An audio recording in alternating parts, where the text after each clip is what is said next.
Hey everyone, thanks for tuning in to Near Disney. It's the Wednesday show where us panel of local real estate experts in Central Florida get together to chat about the market, interest stories for all things happening around a 25-mile radius of Cinderella's castle, the best real estate that there is around here, actually. So let's cue the theme song before we dive in.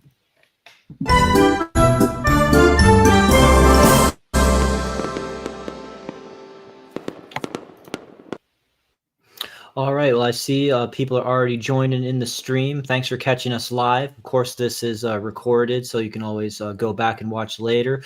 And we invite you to say hello in the chat while we're live and ask us any questions that you like. And also, of course, that's why our phone numbers are here as well. Because we just want to be here around the clock. And oh my gosh, we've got a comment here. Tanya, who used to be a part of this show, is sending us prayer and support emojis. That's awesome. Good to hear from you, Tanya. Thanks. Glad that you tuned in to check on us tonight. And anyone else wants to tune in, wants to say hello? Oh, where she's sharing love, saying that we're missed, and well, yeah, you're definitely missed too, watching us from Facebook. Mm-hmm. So yeah, we've got some good stuff to cover here for things happening around Central Florida. One thing is, we're getting to the end of the month here, September 24th, and in a week from now, it'll be October. And so you might want to be figuring out your festivities for next month. A lot of different areas of Central Florida are doing an Oktoberfest, and they happen at all different times and intervals and stuff. So if you check out orlandodatenight.com, they've started to compile a list of the various Oktoberfests and when they're starting and how long they're going through and what's going to be involved with them. It's like the Consmi Oktoberfest, that's going for like a good stretch, September 14th to November 3rd in Crushbrow Park, basically the World Event Center, outdoor festival tents, immerse yourself in rich traditions and vibrant culture of Germany, with all those glass boots you drink out of and stuff. Sounds like you can get into this for $10. Some of these are free. Like I think the details on the one in Celebration, Florida have yet to be formally laid out and announced, but you can usually just get into there. Some different stuff. Bar and Grills are announcing their timeline. This is going from till October 19th. Oviedo Oktoberfest. So yeah, basically, if there's something going on local to you, Lake Nona, we just highlighted Lake Nona with a new video on our channel for what's awesome about living there and how that's a really hip and happening modern city in Central Florida. That one's like right near to the airport too, as well as all the medical conveniences. So yeah, check that out. We'll keep you updated on more of this because some of these are like to be announced as well. But yeah, I don't know if we're gonna party all the way in St. Augustine, but they've definitely got your your Florida covered. And with that, also just kind of as far as fun things going on, sounds like there's something cool happening this week that you wanted to share about, Virginia. It's like a market. So there are a bunch of markets. Yeah, so there are a bunch of markets obviously happening all the time in the area on the weekends. But this one I thought was pretty cool because it's so the Twilight movies are being re-released into theaters in October. And this market is a Twilight inspired market. It's pretty cool. It's in hang on one second. It is in Oakland, Florida, and it's a Twilight inspired saga market, and you wander through curated vendor booths offering handmade crafts, themed merchandise, and different treats inspired by obviously the characters from the movies, Bella, the Cullens, the Ouellette tribe. Anyway, just something cool to check out if you're a Twilight fan, just because the movies are going to be re-released and everybody who's into them can go and, find some cool merchandise. So that is happening on Sunday, the 28th, and it is free and it's open to the public, and you can just kind of browse or buy, or it's up to you. It's just something fun to kind of different than just like the pumpkin patches and everything. So something cool to You know, check out this gosh, weekend. that Starts came at out noon on the 28th. 2008, and just it's amazing how time flies. And there's a lot of people with a lot of nostalgia who want to, still enjoy those memories and all that Exactly. iconography. Still so you can stay young at heart. Thrifting, yeah, always look for a cool chance to go thrifting. So, Sue, here you've got an article that's reminding people what's special about Florida now. For a while during the pandemic, we were a very attractive hub and spot for people to move in for our tax purposes or maybe just our policies when everything was crazy around the globe. And so, and our housing market was on fire. And sounds like, with rate cuts and other cool things about us, what are the updated reasons why Florida is a special place to consider relocating to? Well, we're still a happening place. That hasn't changed. We just kind of got more happening in 2020 and 2021. So Yeah. people recognized, I think people recognized a lot of what Florida has because they really hadn't been looking before. And they realized that, we have, I mean, especially where we are right in the middle, we can pretty much get to any part of Florida within a couple of hours or less, pretty much anything you want to see. I was up in Ocala the last couple of days, went up to Silver Springs. Mm-hmm. Beautiful place, just gorgeous, and took the glass bottom boat ride, had to do the tourist thing. But, it was really a great experience, a lot of good information.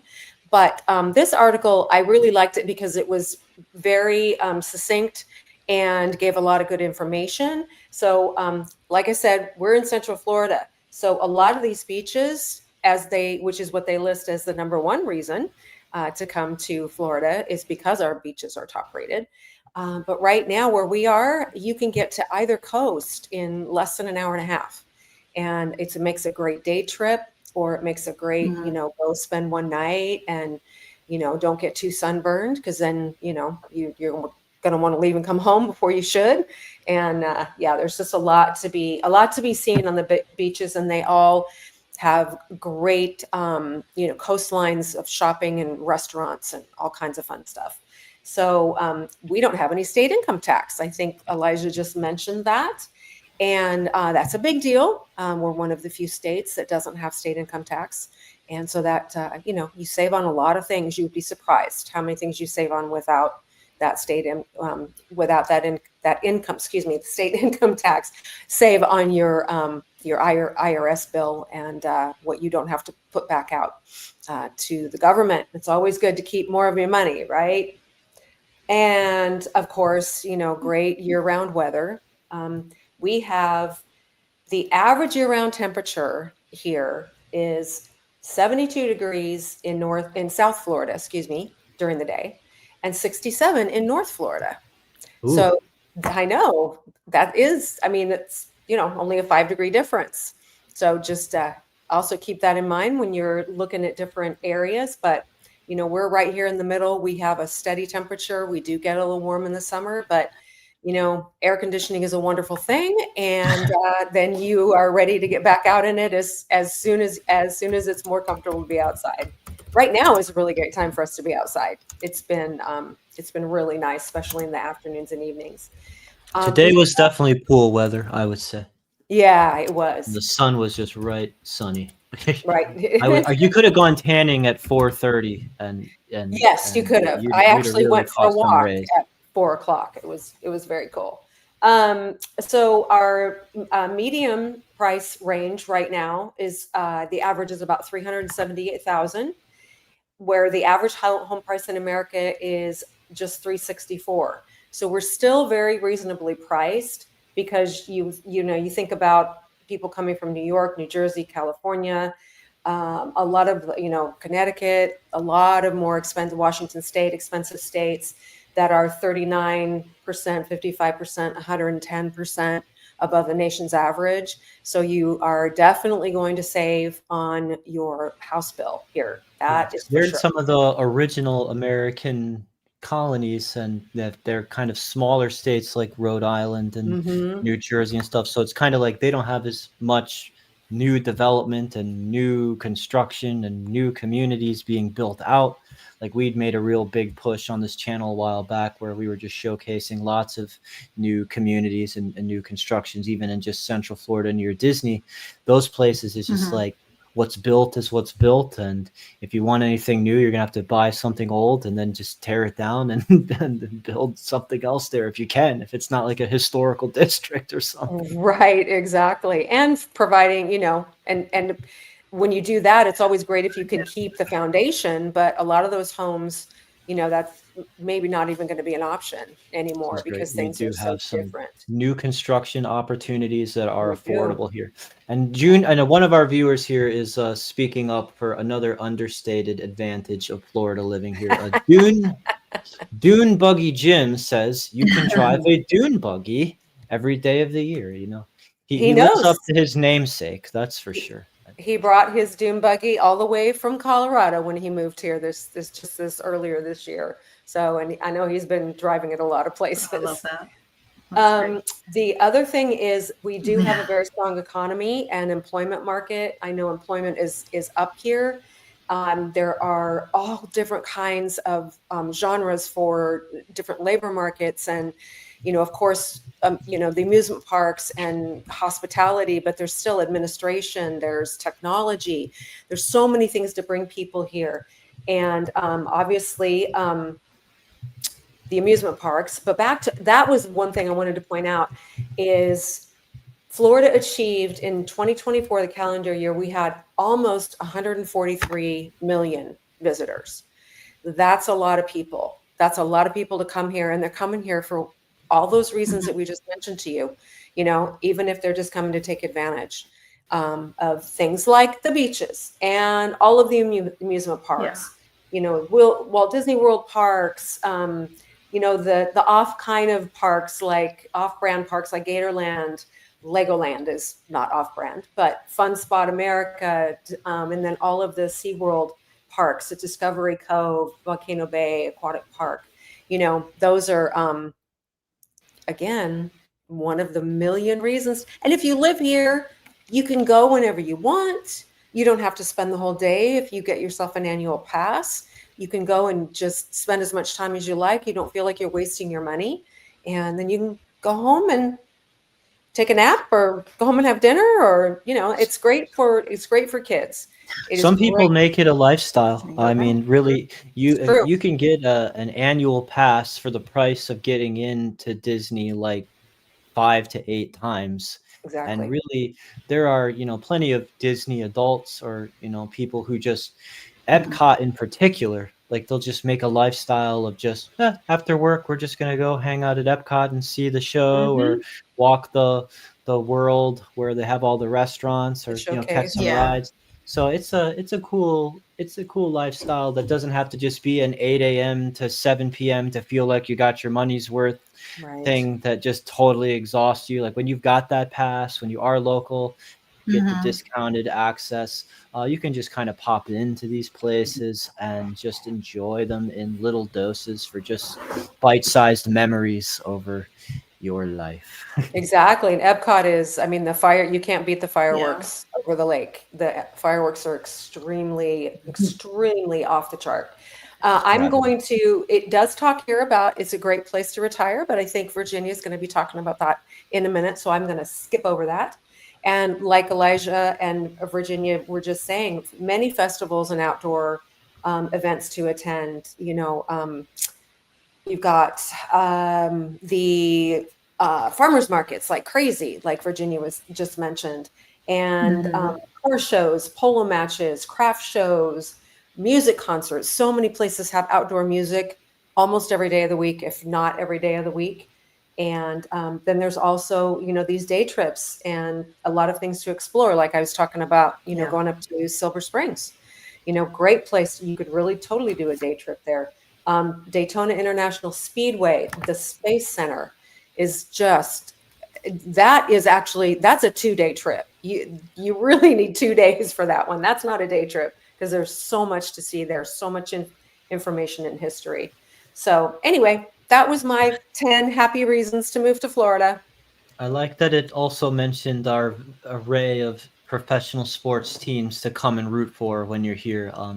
I moved to Florida Mhm. from Nebraska, and the thing about the state of Nebraska is it doesn't have professional sports teams. Nothing. There's only college football that is the Cornhuskers, so there is no like pro football team, you know. So we just Yep. clung to what we had with Go Big Red, and then you've got all this. You've got your Dolphins and your Buccaneers and your Rays and your Panthers and your Heat, all this good stuff that you get to just be a part of in the communal aspect of Florida living as well. So that's fun.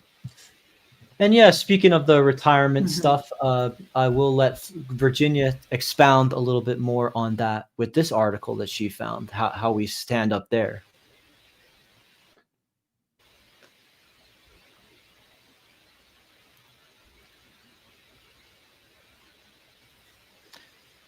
Did she freeze? Virginia, there's a little bit of a delay. Can you hear? Hello. Yeah, I'm sorry. My computer is having issues tonight. If you guys can hear me. Sure. Can you I did speak have to a cool article though about yeah. Can you hear me now?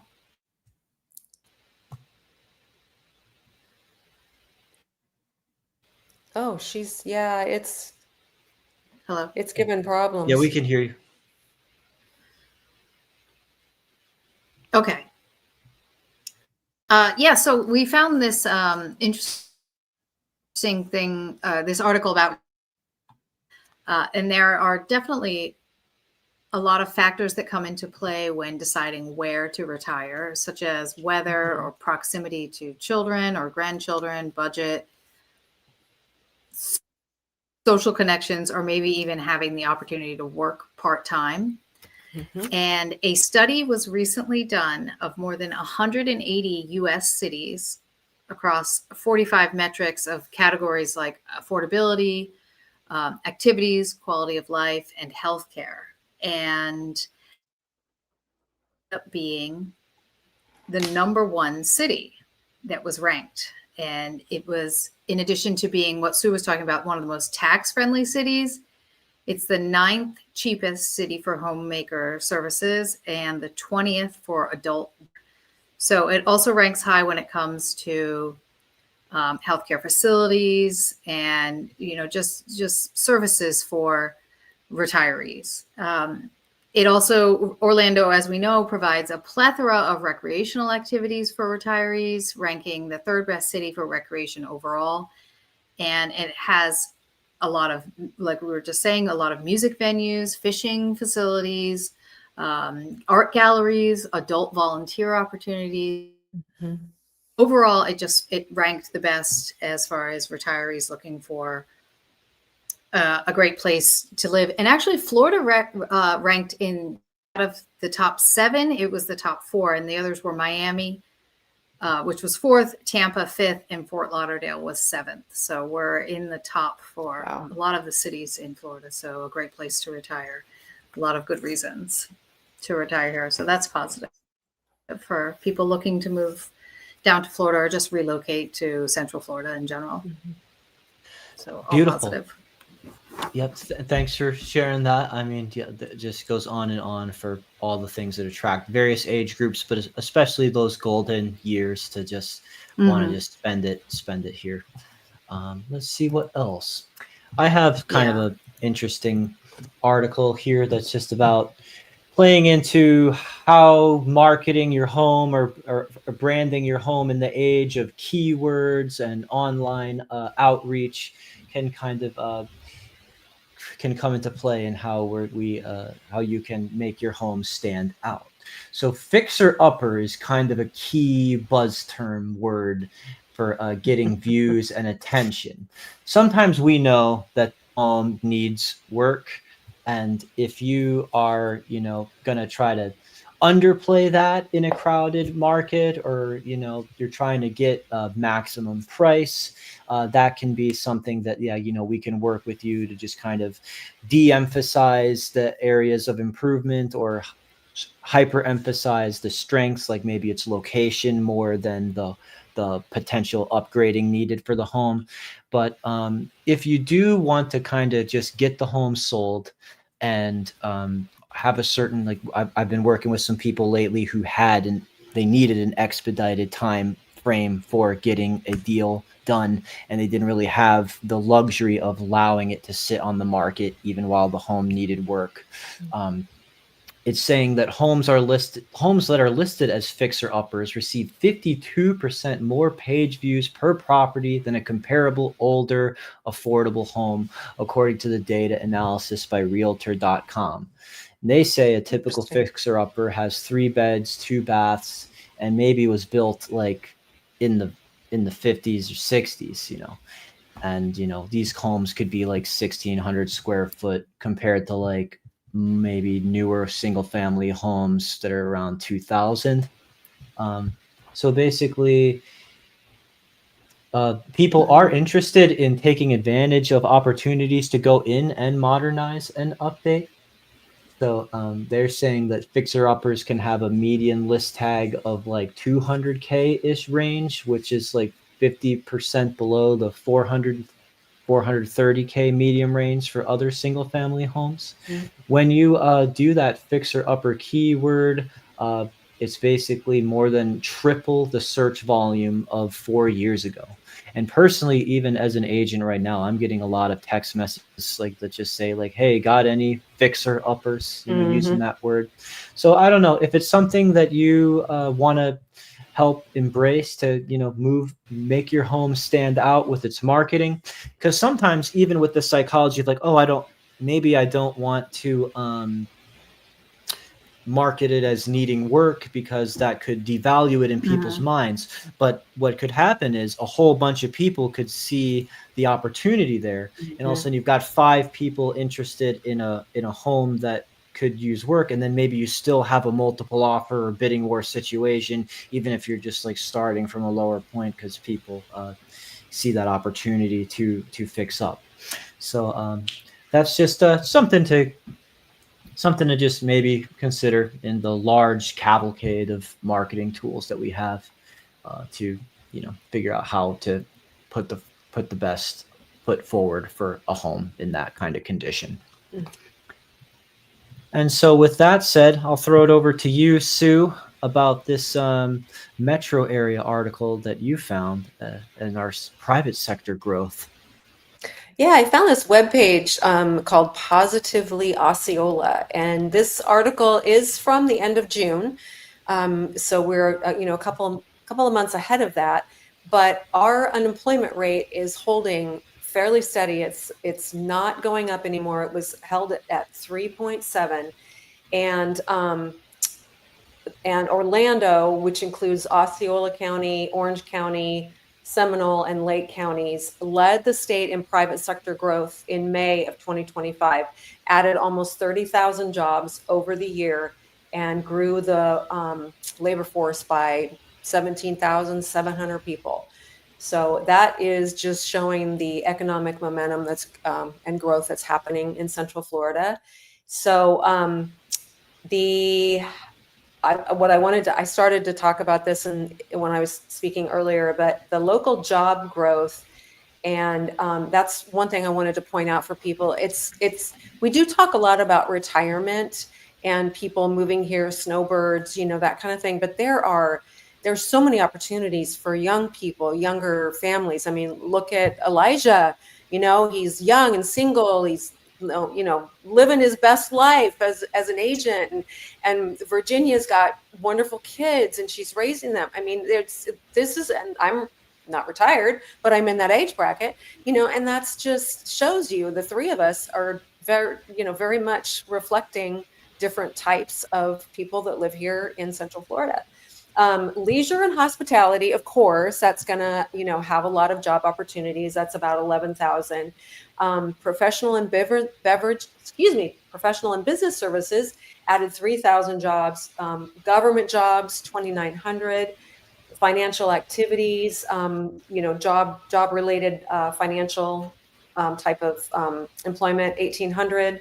jobs, other services, which could include, a plethora of different things. 1,600 jobs, and informational jobs were 900. So, and then again, the state, there's more statistics down there for the state overall, how they grew in employment. So I loved seeing, manufacturing jobs going up, trade jobs, what was information, I thought I saw somewhere in here there was, technology. I think that was in another article I was reading today, but technology is growing very fast here in Central Florida too. Orlando's is, running at the top of the mark with that. This was one thing that from a quote, this was from the Secretary of Commerce. He said, Florida continues to drive strategic economic expansion and job creation across key sectors. Florida is not just resting on our laurels. Just this week, this was back in June, wins were announced at the Paris Air Show that reflect our growing influence in aviation and workforce development.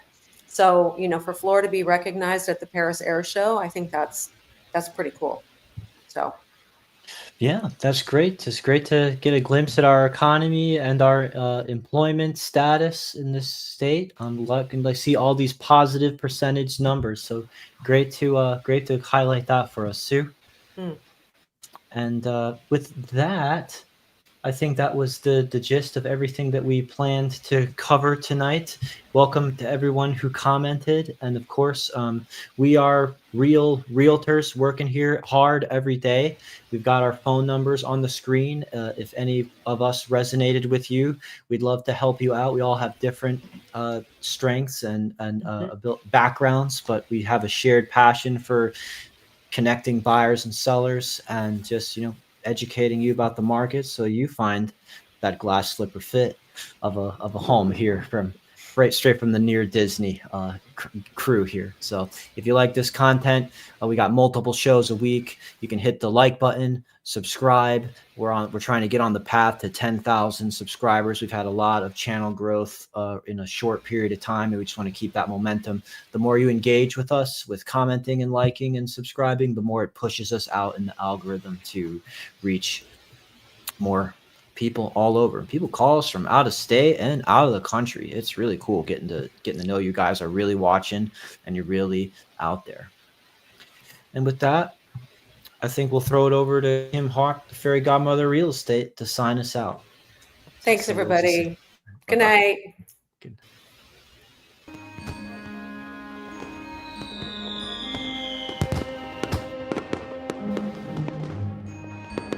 Make sure that you subscribe and like so that we can continue to give you up-to-date information on all things that are going around the 25-mile radius of Cinderella's castle, because this is truly a magical place to live.